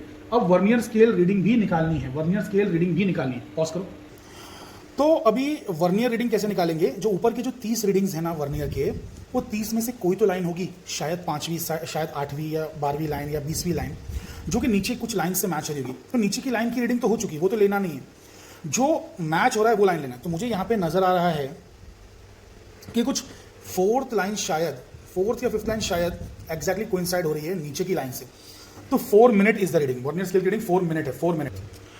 ओके, तो देखिए दोस्तों, ये जो एक्स विंडो है, वाई विंडो का तो मैंने आपको बता दिया कितना, 4 मिनट। एक्स विंडो पे आप देख सकते हैं मैं मैग्नीफाइंग ग्लास का इस्तेमाल कर रहा हूं और उससे मैं रीडिंग देख रहा हूं, ठीक है। तो उससे जब मैं रीडिंग चेक कर रहा हूं तो मुझे रीडिंग आ रही है अप्रॉक्सीमेटली कुछ 7th लाइन मुझे कोइंसाइड होते हुए दिख रही है, शायद आपको दिखे या ना दिखे पता नहीं। सो बेसिकली ये जो वाई वाली रीडिंग है, वाई वाली रीडिंग, इसमें हमको वाई वाली विंडो में कितना मिनट दिखा था, 4 मिनट दिखा था, और एक्स वाली विंडो में हमें 7 मिनट दिखा था, ठीक है, 7 मिनट। अब सुनो, यहाँ पे टोटल रीडिंग कितने बोला है? टोटल रीडिंग 244 डिग्री तो है ही, 244 डिग्री तो है ही, लेकिन आधा डिग्री का मतलब होता है 30 मिनट। 1 डिग्री को है ना आप 1 घंटा मान लो, 1 डिग्री मतलब 1 घंटा, तो आधा डिग्री मतलब आधा घंटा, मतलब कितने मिनट्स? 30 मिनट्स, है ना। तो 30 में 7 मिनट ऐड करो, 37 मिनट, 37 मिनट्स। वैसे ही 64 डिग्री है तो 64 तो लिख दो, 64 तो लिख दो, और 5.5 पे कितना हो जाएगा? 30 मिनट्स हो जाएगा। 30 मिनट्स और 4 मिनट्स ऐड करना है, तो 34 मिनट्स। तो इस तरीके से रीडिंग हो गई, ये वायलेट की रीडिंग हो गई। Are you understanding it? ये रीडिंग किसकी हो गई? वायलेट की। वैसे ही अब मैं येलो पे रखूंगा अपने टेलीस्कोप को, इधर टेलीस्कोप दिखाओ, ये स्क्रू का इस्तेमाल करके, स्क्रू का इस्तेमाल करके घुमाते घुमाते घुमाते घुमाते मैं इसे येलो पे लाऊंगा। अभी ये वायलेट पे है, इसे येलो पे लाऊंगा, और येलो पे लाने के बाद फिर से एक्स और वाई नोट करूंगा। येलो पे लाने के बाद फिर से एक्स और वाई नोट करूंगा। नाउ लिसन, एक और इंपॉर्टेंट चीज, ये स्क्रू के साथ आप पहले ही एक्सपेरिमेंट शुरू होने से पहले खेल के देख लो कि स्क्रू को ऐसे घुमाया तो टेलीस्कोप उधर जा रहा है कि इधर जा रहा है, ऐसे घुमाया तो इधर जा रहा है कि उधर जा रहा है, पहले चेक कर लो। मुझे मालूम है किधर जाएगा, जब मैं इसे ऐसे घुमाऊंगा ना ये उधर जाएगा, ऐसे घुमाऊंगा ना तो इधर आएगा। क्यों? ये क्यों पता करना है? क्योंकि तुम्हें जाना है वायलेट से, मेरा हाथ दिख रहा है क्या बराबर, तुम्हें जाना है वायलेट से येलो पे, तुम्हें जाना है वायलेट से येलो पे, और स्क्रू तुमने उल्टा घुमा दिया तो वायलेट के पीछे चला गया, फिर गलती से वापस तुम येलो की तरफ जा रहे हो। सुनो, वायलेट से येलो जाने का मतलब है वायलेट के बाद ब्लू ही आना चाहिए, ब्लू के बाद ग्रीन आना चाहिए, फिर येलो पे पहुंचोगे आप ऐसे। लेकिन अगर स्क्रू उल्टा घुमा दिया, वायलेट के उस तरफ चले गए और फिर वापस आओगे तो रीडिंग गई। इसको बोलते हैं बैकलैश एरर, इसको बोलते हैं बैकलैश एरर। तो वायलेट से येलो एक ही डायरेक्शन में जाना है, या फिर पहले येलो की रीडिंग ली है तो येलो से वायलेट एक ही डायरेक्शन जाना है। ऐसा ना हो जाए कि येलो से वायलेट जाने के चक्कर में गलती से उल्टा स्क्रू घुमा दिया, वायलेट मतलब येलो से ऑरेंज पे आ गए और फिर तुम ऑरेंज से वापस चल के रेड पे जा रहे हो, मतलब वायलेट पे जा रहे हो। ऐसा नहीं होना चाहिए, समझ लो, उसे बैकलैश एरर कहते हैं। तो अब मुझे मालूम है कि मैं ऐसे घुमाऊंगा तो ये वायलेट से येलो पे आएगा, तो मैं वैसे ही घुमा के उसको येलो पे लिखूंगा, ठीक है। तो मैं इस स्क्रू का इस्तेमाल कर रहा हूँ और इसे घुमा के, listen very carefully, actually I think that's my mistake, ये ऐसे घुमाना पड़ेगा, ज़रा सा बैकलैश एरर हो गया, बट कोई बात नहीं, आप क्या करेंगे, एडजस्ट करना पड़ेगा। तो मुझसे गलती हो गई, इसको जब मैं उधर घुमा रहा हूँ ना, उधर ऐसे ऐसे ऐसे, तब ये येलो पे आ, तब येलो पे आ। तो ये चीज़ पहले चेक कर लेनी थी, बट हो जाती है, बड़े बड़े शहरों में छोटी गलतियाँ हो जाती है ना। तो येलो पे आ चुका है, येलो पे आ चुका है परफेक्टली। अब जो है येलो पे आ गया, तो हमें क्या करना है, इसकी रीडिंग्स नोट करनी है। ठीक है, येलो की रीडिंग्स नोट करनी है। येलो की रीडिंग्स आप बच्चे लोग मुझे बताएं क्या रीडिंग्स है, पॉज करो। तो फ्रेंड्स, अब जो रीडिंग दिख रही है, स्टूडेंट्स ने खुद मुझे रीडिंग बताई और मैंने उसको क्रॉस वेरीफाई किया है। यहाँ पे 65 डिग्रीज और 5 मिनट्स दिख रहा है। 65 डिग्री तो दिख गया नीचे मेन स्केल पे, और 1 मिनट स्केल की जो 5वीं लाइन है वो मैच हो रही है नीचे से। तो 65 डिग्रीज और 5 मिनट्स यहाँ की रीडिंग है वाई विंडो की, और एक्स विंडो की 245 डिग्री एंड 3 मिनट्स ना, आपने 3 मिनट्स बताया था राइट। तो 245 डिग्री एंड 3 मिनट्स, तो वहाँ का 245 डिग्री एंड 3 मिनट्स है। तो आइए इसे लिखते हैं। तो देखिए वाई विंडो पे हमें दिखा कितना 65 डिग्री एंड 5 मिनट, तो टोटल रीडिंग भी इतनी रही 65 डिग्री 5 मिनट, इसमें 0.5 कुछ ऐसा है नहीं। यहाँ पे कितना दिखा हमें 245 डिग्री एंड 3 मिनट्स, तो ये 245 डिग्री 3 मिनट्स ही रहेगा। तो बहुत ही जबरदस्त रीडिंग्स हमारे पास आ चुकी है, अच्छी खासी रीडिंग्स है, प्यारी रीडिंग्स है। आधा डिग्री का ही मुश्किल से फर्क है वायलेट और येलो में, और ये बात सही है, ये करेक्ट है। आधा डिग्री या 1 डिग्री एट द मैक्स, इससे बड़ा फर्क नहीं आने वाला है, क्योंकि इतनी सी जगह में तो है पूरा स्पेक्ट्रम। अरे इतनी सी जगह में ना वायलेट से येलो, आर यू अंडरस्टैंड, बहुत छोटी जगह में, तो ये हमको आ चुका है। ठीक है, अब हमको एक डायरेक्ट रीडिंग लेना है। डायरेक्ट रीडिंग क्या होती है वो दिखाता हूँ मैं आपको। तो आप जरा इस तरफ नजर डालिए, यहाँ पे दिखाइए ये चीज़, जैसे इसको वाइड एंगल ले लो। तो देखिए अब करना क्या है ना, इसे हटाना है, इस प्रिज्म को हटा देना, इस प्रिज्म का काम खत्म। और अब क्या करना है, इसे ढीला करना है। अरे ये जो टेलीस्कोप है भाई, इसे ढीला करो, वरना पता चला कि टेलीस्कोप मतलब जो है मुड़ ही नहीं रहा है, पूरा एपेटस ही हिल गया। टेलीस्कोप ढीला करो, तो यहाँ के स्क्रू जो नीचे स्क्रू था उससे मैं ढीला कर रहा हूँ। हाँ, अब टेलीस्कोप मुड़ने लायक हो गया है। Are you understanding it? Telescope मुड़ने लायक हो गया है। मैं सारे स्क्रूज को थोड़ा ढीला कर दे रहा हूँ, टर्न टेबल भी हिल सकती है इजीली। ठीक है, एकदम फ्रीली में मूव हो रहा है। Are you understanding it? तो इसे बिल्कुल सीधा लेके आ जाओ, एकदम सीधा लेके आ जाओ, एकदम सीधा सीधा, समझ पा रहे हो? इसे बिल्कुल एकदम सीधा रखो, सीधा इसके सामने रखो, इसके सामने। तो जब सीधा रखोगे तो इसमें से तुम्हें स्लिट दिख रही होगी, करेक्ट, स्लिट दिख रही है, स्लिट को क्रॉस वायर कर ले आओ और रीडिंग नोट करो। इसी को कहते हैं डायरेक्ट रीडिंग। इसे कहते हैं डायरेक्ट रीडिंग। तो डायरेक्ट रीडिंग बताओ कितनी रीडिंग? तो जैसा कि स्टूडेंट्स ने बताया, यहाँ पर जो वाई विंडो है इसमें जो रीडिंग है वो है 103 डिग्री और कुछ। कौन सी लाइन कोइंसाइड हो रही है? कौन सी लाइन कोइंसाइड हो रही है? तुम लोग वहां देखो, कोइंसाइड हो रही लाइन, कौन सी लाइन कोइंसाइड दिख रही है? पॉज करो। तो यहाँ पे स्टूडेंट ने बताया कि 103 डिग्री और 5 मिनट है वाई विंडो पे। हाँ, 10 मिनट, 103 डिग्री 10 मिनट, और वहां बताया 283.5 डिग्री, 283.5 डिग्री और 5 मिनट्स है ना। तो आइए इसे हम नोट करते हैं। करूँगा, ध्यान दीजिए, मेन स्केल में जो एक्स पे आया वो आया 283.5 डिग्री, और 1 स्केल में 5 मिनट्स आया, तो ये 283 डिग्री हो गया, एंड आधा डिग्री मतलब 30 मिनट और 35 हो जाएगा, 5 मिला दो 35 मिनट्स आ जाएगा। यहाँ पर जो एक्स विंडो था, एक्स विंडो में क्या आया? 103 डिग्रीज आया, और यहाँ पे क्या आया? 10 मिनट आया, तो ये 103 डिग्री 10 मिनट, इस तरीके की रीडिंग है। ठीक है, यही रीडिंग एज इट इज इसको आप यहाँ पे नीचे कॉपी करेंगे। 283.5 डिग्री और यहाँ पे भी 5 मिनट, 283 डिग्री 35 मिनट्स, यहाँ पे 103 डिग्री 10 मिनट्स, 103 डिग्री 10 मिनट्स। अब क्या करना है सुनिए, यहाँ पे देखो θ1 माइनस θ2 बोला है ना, मिनिमम डिवीजन एंगल निकालने के लिए आपको क्या बोला है? θ1 माइनस θ2। तो यहाँ पे दिखाओ, जरा मेरा हाथ दिखाओ, फिर टेलीस्कोप को दिखाओ। लिसन, ये टेलीस्कोप पहले यहाँ पे कलर को देख रहा था, यहाँ पे कलर को देख रहा था, इसने वायलेट को देखा, वायलेट को यहाँ देखा। ठीक है, इसने वायलेट को यहाँ देखा, येलो को यहाँ देखा, ये वायलेट, ये येलो, ये वायलेट, ये येलो। ये बराबर लगा क्या? लगा, ओके। ये वायलेट कलर है, ये येलो कलर है, ध्यान से। तो अब वायलेट को देखो, ये वायलेट कलर था, वायलेट कलर और इस सीधी लाइन में, कुछ तो एंगल बन रहा है ना, वो वायलेट का एंगल ऑफ डेविएशन है, जो कि बड़ा एंगल है, बड़ा एंगल। अब येलो यहाँ था, येलो यहाँ था, तो येलो और सीधी लाइन में जो एंगल है वो येलो का डेविएशन है, येलो का डेविएशन है जो कि कम है। तो येलो का डेविएशन कम आना चाहिए, वायलेट का ज्यादा आना चाहिए, क्योंकि वायलेट ज्यादा बेंड होती है, वायलेट ज्यादा बेंड होती है येलो के मुकाबले। रेड सबसे कम बेंड होती है, वायलेट सबसे ज्यादा बेंड होती है। तो violet, indigo, blue, green, yellow, orange, red. तो येलो का एंगल मिलेगा और वायलेट का एंगल मिलेगा, जब सब्ट्रैक्ट करेंगे दोनों को, इस वाली रीडिंग को इस वाली रीडिंग का सब्ट्रैक्ट करेंगे तो वही मिलेगा ना। तो वही करना है यहाँ पे, वही यहाँ पे करना है, सब्ट्रैक्ट करना है। तो listen very very carefully, 283 degree 35 minute में से 245 डिग्री 3 मिनट सब्ट्रैक्ट करना है। सो 283 डिग्री 35 मिनट्स में से सब्ट्रैक्ट करना है। क्या सब्ट्रैक्ट करना है? 245 डिग्री एंड 3 मिनट्स। 35 में से 3 गया तो कितना बचेगा? 32 बचेगा। 32 मिनट्स है। 13 में से 5 जाएगा, 8 बचेगा। 7 में से 4 जाएगा तो 3 बचेगा। तो 38 डिग्री 32 मिनट्स ये वायलेट का रीडिंग है। 38 degree 32 minutes. Are you understanding it? ये इधर का आ गया, इस वाले विंडो का आ गया। अब नीचे वाले विंडो पे आ जाओ, ये वाले विंडो पे आ जाओ। तो ये वाला जो विंडो है, मतलब वाई विंडो पहले तो एक्स विंडो का देख लिया ना, वाई विंडो देखो। तो यहाँ पे कहानी क्या है?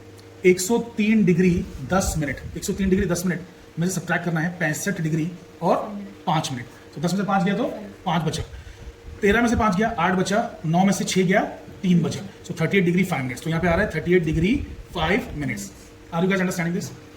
अरे समझ पा रहे हो कि नहीं समझ पा रहे हो? तो ये जो येलो कलर का अब हमें एवरेज निकालना है, 32 और 5 का एवरेज कितना आएगा? 32 प्लस 5 करो, देखो क्योंकि 38 का एवरेज 38 आएगा, सो 38 डिग्री में लिख देता हूँ एज इट इज। ये जो 32 और 5 है ये हो जाएगा 37/2 करो, 32 प्लस 5 डिवाइड बाय 2, एवरेज ऐसे तो निकालते हैं ना, तो 18.5 आएगा, करेक्ट, गुड। तो 18.5 आएगा, तो 18.5 को मैं ना 19 ले लेता हूँ, 0.5 लो मत, है ना, क्योंकि मिनट्स में तो अपने को डायरेक्टली रीडिंग कैसे दिख रही थी, मिनट्स में कैसे रीडिंग आ रही थी, 3 degree, sorry 3 minutes, 5 minutes, 10 minutes, ऐसा होता ना, पॉइंट तो था ही नहीं ना मिनट्स में, तो इसीलिए 38 डिग्री 19 मिनट, तो 18.5 मिनट को मैंने 19 मिनट ले लिया। तो ये आपका येलो का मिनिमम डेविएशन आ गया। अब वायलेट का देखते हैं, वायलेट का ज्यादा आना चाहिए, उल्टा ना हो जाए, ज्यादा आना चाहिए। यहाँ पे कितना दिखा था? 244 37 और ये 283 35, सो 283 डिग्री 35 मिनट्स और 244 डिग्री 37 मिनट्स। देखो अब 35 37 में से तो जाएगा नहीं, 35 छोटा नंबर है, 37 में से नहीं जाएगा, तो यहाँ से 1 डिग्री बोरो करो, 1 डिग्री बोरो करो। तो जब 1 डिग्री आप बोरो करोगे तो 282 डिग्री बचेगा, यहाँ पे 282 डिग्री बचेगा, अरे 283 में से 1 डिग्री बोरो करो तो 282 बचेगा ना, तो 1 डिग्री ले लिया, मतलब 60 मिनट ले लिए। कितना मिनट ले लिया? 60 मिनट। तो 60 मिनट इसमें ऐड कर दो तो ये हो गया 95 मिनट्स। अब 95 में से तो 37 जाएगा ना यार, है ना, 95 में से 37 जाएगा, तो 95 में से मुझे 37 लाना है, मतलब घटाना है। तो 15 में से 7 गया, कितना बचेगा? 8 बचेगा, और 8 में से 3 गया, 5 बचेगा, 58। Are you guys understanding it? तो यहाँ पे आएगा 58 मिनट्स। अब 282 में से 244 घटाना है, 282 में से 244 घटाना है, 12 में से 4 गया 8, 7 में से 4 गया 3, है ना, तो 38 डिग्री 56 मिनट, 38 डिग्री 56 मिनट। सो 38 डिग्री 56 मिनट, मैंने क्या बोला, ज्यादा आना चाहिए, आ रहा है ना ज्यादा, आ रहा है कि यार, है ना, वायलेट का ज्यादा आ रहा है। ओके चलिए यहाँ पे देखते हैं, यहाँ पे देखते हैं कितना है, 103 डिग्री 10 मिनट और ये 64 डिग्री 34 मिनट। अब 10 में से 34 तो जाएगा नहीं, तो 1 डिग्री बोरो करेंगे, 1 डिग्री बोरो करेंगे, ये बन जाएगा 102, ये बन जाएगा 70 हो जाएगा ना, अरे 60 ले लिया और 10 पैसे था, 70 हो गया, 70 में से 34 गया तो 36 बचा, 36 मिनट्स बचा। और यहाँ पर जो था कितना था ये 102 में से 64 को माइनस करना है, तो 102 में से 64 माइनस करना, 60 को माइनस करना, 12 में से 4 गया 8, 9 में से 6 गया 3, तो 38 degree 36 minute, 38 degree 36 minute. Are you guys understanding this? अब इसका एवरेज निकाल के यहाँ लिखना है, तो एवरेज किस निकालेंगे? 38 का एवरेज 38 ही आएगा, 56 और 36 का एवरेज निकालो, सो 56 और 36 मिनट्स का एवरेज, तो पहले तो ऐड करो, तो 6 6 12 हो गया, है ना, एक कैरी करा तो 9 हो गया, 92 गया, 92 डिवाइड बाय 2 करना है, तो आ रहा है आपका 46 आ रहा है, तो 46 मिनट्स। तो आप देख सकते हैं यहाँ पे 30 degree 19 minutes, 30 degree 46 minute, 30 degree 19 minutes और 30 डिग्री 46 मिनट, और वायलेट का ज्यादा रहा है, मतलब हमारा एक्सपेरिमेंट सक्सेसफुल हो गया, करेक्ट है। अरे अंडरस्टैंड, वायलेट ज्यादा बेंड होता है ना, वायलेट दूर था ना मेन लाइन से, इधर दिखाओ, ये जो मेन लाइन है इस रास्ते से प्रिज्म लगाने के बाद वायलेट भटक के उधर चला गया, येलो इधर है, तो दोनों में से बड़ा एंगल वायलेट का है ना, तो वायलेट का बड़ा एंगल हमें आ गया। अब लिसन, अब बचा है सिर्फ कैलकुलेशन। ये हमारा हो चुका ऑब्जर्वेशन टेबल, कैलकुलेशन के लिए फॉर्मूला दिया है यहाँ पे, कैलकुलेशन के लिए यहाँ पे फॉर्मूला दिया हुआ है। तो लिसन, ये जो साइन a/2 है इसका आंसर डायरेक्टली 1/2 है। कैसे 1/2 है सुनो, a मतलब प्रिज्म का एंगल, प्रिज्म का एंगल कितना है 60 डिग्री, मैंने बताया था ना 60 डिग्री, तो प्रिज्म का एंगल 60 डिग्री, a 60 है, तो a/2 कितना हो जाएगा 30 हो जाएगा, और साइन ऑफ 30 कितना होता है 1/2, sine 30 1/2। Are you guys understanding this? Good. अब आ जाओ इसमें आ जाओ, साइन ऑफ 60 प्लस येलो के लिए कितना आया 38 डिग्री 19 मिनट्स, है ना, इतना आया था ना, ये 60 डिग्री है, 60 डिग्री, a 60 डिग्री है, और येलो का कितना आया 38 डिग्री 19 मिनट्स, और डिवाइड बाय 2, तो यहाँ पे डिवाइड बाय 2 लिख दो। अब अपने को इसका साइन निकालना है, किसी के पास कैलकुलेटर है? ओके फ्रेंड्स, तो बेसिकली यहाँ पर मैंने रीडिंग सब्स्टिट्यूट कर दी है, ये जो 2 है इस 2 को ऊपर ले जाएंगे तो ये फॉर्मूला बन जाएगा 2 sine of 60 degree plus 38 degree 19 minute divide by 2, that's it, इतना बन जाएगा। अब इसे मैं इस कैलकुलेटर से सॉल्व करने वाला हूँ, इसे मैंने ऑन कर दिया, तो यहाँ पे मैंने लिया साइन। अब आप है ना डबल ब्रैकेट लगाइए, एक ब्रैकेट ऊपर के लिए और एक ब्रैकेट नीचे के लिए, तो ऊपर 60 डिग्री, देखिए यहाँ पे डिग्री दिया हुआ है, यहाँ पे डिग्री दिया हुआ है, तो डिग्री को दबा दीजिए, प्लस करिए, उसमें 38 डिग्री ऐड कीजिए, 38 डिग्री। अब 19 मिनट्स भी तो दिया है ना अपने पास, यहाँ पे 19 मिनट्स भी दिया है, तो 19 मिनट्स के लिए भी यहीं पर देखो, यहाँ पे डिग्री लिखा है, मिनट लिखा है, सेकंड लिखा है, अरे डिग्री मिनट सेकंड्स तीनों चीज इसी में, तो इसमें कैलकुलेटर के डिस्प्ले में ये और ये दिखाई नहीं देगा, दिखेगा यही, लेकिन आपने 38 के बाद भी डिग्री लिखा, 19 के बाद भी डिग्री लिखा, तो वो समझ जाता है ऑटोमेटिकली कि 38 डिग्री और 19 मिनट्स है, 38 डिग्री और 19 मिनट्स है। तो देखिए 19 के आगे भी मैंने इसे दबाया ना, तो डिग्री ही देगा। Are you guys understanding it? तो 38 डिग्री 19 मिनट्स हो गया। अब इसे कैलकुलेटर को बंद, मतलब एक पहले ब्रैकेट को बंद कर दीजिए, ये वाला ब्रैकेट बंद हो गया, इससे ऊपर वाला ये ब्रैकेट बंद हो गया, ठीक है, ये ब्रैकेट बंद हो गया। अब इस पूरे ब्रैकेट को डिवाइड करना किस चीज से, इस पूरे ब्रैकेट को डिवाइड करना किस चीज से, 2 से डिवाइड करना है, और 2 डिवाइड करने के बाद फिर सेकंड ब्रैकेट बंद करेंगे आप, तो 2 से डिवाइड कर दीजिए और फिर बंद कर दीजिए दूसरा वाला ब्रैकेट, ठीक है, इक्वल टू करिए, तो इक्वल टू करके आपको 0.7565 कुछ तो आया, ये इस चीज़ की वैल्यू आई है, लेकिन आपको उस चीज़ को 2 से भी तो मल्टीप्लाई करना है ना, 2 से मल्टीप्लाई करना है, तो इसको आप मल्टीप्लाई कीजिए 2 से, और 2 से मल्टीप्लाई करेंगे तो आपको एकदम परफेक्ट आंसर आया, विच इज 1.513। ये येलो लाइट का रिफ्रैक्टिव इंडेक्स है, इससे ज़्यादा रिफ्रैक्टिव इंडेक्स आना चाहिए वायलेट लाइट का, ठीक है। और कांच है, कांच का रिफ्रैक्टिव इंडेक्स बचपन से पढ़ता है 1.5 याद आ रहा है, कांच का रिफ्रैक्टिव इंडेक्स हवा का 1 है, पानी का 1.33 है, कांच का 1.5 है, डायमंड का 2.42 है। तो ये चीज़ें आप पढ़ते आ रहे हो बहुत पहले से, are you guys understanding it, ठीक है। चलिए अब आ जाइए वायलेट वाले में। तो वायलेट वाली की रीडिंग क्या थी, 38 डिग्री और 56 कितना था, 56 था कि नहीं, 46 मिनट्स था। तो देखिए यहाँ पे क्या लिखेंगे आप, यहाँ पे आप लिखेंगे sine 60 degree plus 38 degree 46 minute है ना, डिवाइड बाई 2, ये एक ब्रैकेट बंद कर दीजिए और ये एक ब्रैकेट बंद कर दीजिए, और यहाँ पे 1/2 आएगा, a/2 का 1 मतलब साइन ऑफ a/2 क्या हो जाएगा, 1/2 हो जाएगा ना, साइन ऑफ a/2 क्या हो जाएगा, 1/2 हो जाएगा, बिकॉज a कितना है 60 है, अरे भैया a 60 है, 60/2 कितना हो जाएगा 30 हो जाएगा, साइन 30 कितना होता है 1/2 होता है, ठीक है। तो इस तरीके से अपने को कैलकुलेशन करना है।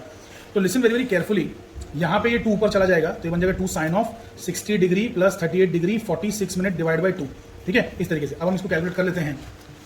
तो साइन ऑफ 2 ब्रैकेट ले लिया, 60 डिग्री ले लिया, उसमें ऐड कर दिया 38 डिग्री 46 मिनट, ठीक है, एक ब्रैकेट बंद डिवाइड बाई 2, दूसरा ब्रैकेट बंद इक्वल टू जो भी आया उसको मल्टीप्लाई कर देंगे 2 से, तो ये आंसर आएगा 1.518 विच इज करेक्ट। तो यहाँ पे हमको आ रहा है 1. वायलेट का कितना आ रहा है 1.518 है ना, तो वायलेट का ज़्यादा ही आना चाहिए। Are you understanding this? तो अगर इसे मैं राउंड ऑफ करता हूँ, सपोज राउंड ऑफ करता हूँ तो ये 1.5 बन जाएगा और ये राउंड ऑफ करके 1.52 बन जाएगा, बिकॉज 8 5 से बड़ा है ना, तो फिर 1 ऐड कर देंगे तो 1.5। सो ये येलो और वायलेट का है। वैसे आपको 3 डिजिट रखना ही है, 2 डिजिट मत लगाइए, मतलब डेसिमल पॉइंट के बाद। Are you understanding this? तो यहाँ पे एक्सपेरिमेंट आपका खत्म हो गया, वो ये जो रीडिंग्स आई हैं यही रीडिंग्स बस यहाँ पे लिख देंगे 1.513 1.518 दैट्स इट। आई होप कि आपको एक्सपेरिमेंट समझ में। तो दोस्तों कभी कभार ऐसा होता है कि आप लोगों को कलर्स जो है इसमें ढूंढने में परेशानी होती है, नज़र नहीं आता है, तो आप क्या कर सकते हैं कि एक वाइट स्क्रीन ले सकते हैं और ये वाइट स्क्रीन की मदद से इस पे ला सकते हैं आप कलर्स। इस पे कलर्स मैं लेके आता हूँ, आप देखिए। तो मैंने अब क्या किया है कि मैग्नीफाइंग ग्लास ली है और मैग्नीफाइंग ग्लास से फिर देखो मैं कॉन्सेंट्रेट कर रहा हूँ यहाँ पे, तो यहाँ पे मुझे इस वाइट पेज पे कलर्स दिखाई दे रहे हैं, ऐसे ही रखे रहे ना। इसकी फ्लैशलाइट ज़रा उंगली से ऑन करो, ये देखो ये वाइट पेज हो गया, वाइट पेज के सामने ये मैग्नीफाइंग ग्लास हो गई, मैग्नीफाइंग ग्लास के सामने ये प्रिज्म हो गया। वापस से इसकी फ्लैशलाइट में बंद करके आपको कलर दिखाता हूँ। फ्लैशलाइट बंद करो, किधर गया, हाँ ये आ गया, परफेक्ट। फ्लैशलाइट ऑन करो, बंद करो, आ गया। तो यहाँ भी आपको कलर्स दिख रहे हैं, तो आप इसी तरीके से बेसिकली इसी जगह पे टेलीस्कोप लाके रख सकते हो।